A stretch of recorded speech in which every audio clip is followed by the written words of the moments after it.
再来关心立法院的司法委员会今仔审查宪法诉讼法的修正草案，国民党的立委洪晓玲提案，要修法，甲大法官的法定总额改做要固定15个人，要有2/3以上，就是10个人以上的大法官参与哦，才会当来做出决定。那你双方拢发动加急动员，民进党是批评讲，这是要瘫痪宪法法庭，嘛要求讲司法进程要先审查大法官的人事，先开公听会。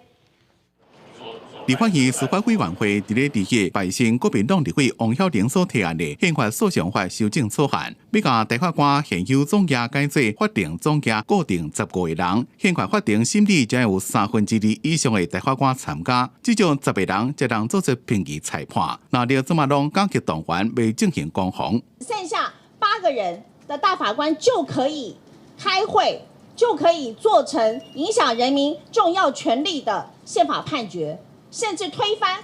我们立法院这个人民意志所通过的法律，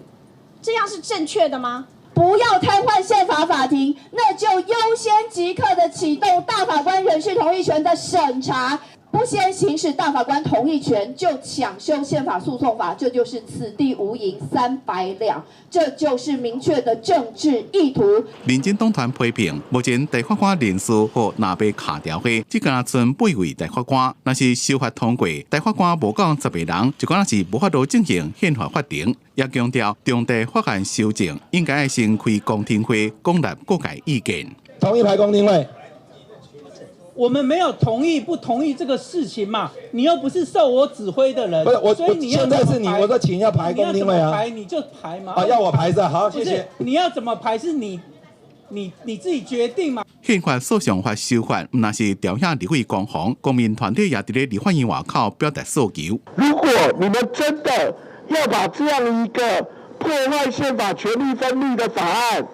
付诸实现，完成立法，愤怒的台湾公民一定会再次的向各位表达人民的愤怒。公民团体强调，若被立委执意要过关修法，会搁再找民众重返立法院。司法院书面报告书内面是讲到，若是无法度执行解说宪法的职务，恐惊会伤害人民寻求救济权利。宪法诉讼法修法，调向下昼会继续攻防。记者综合报道。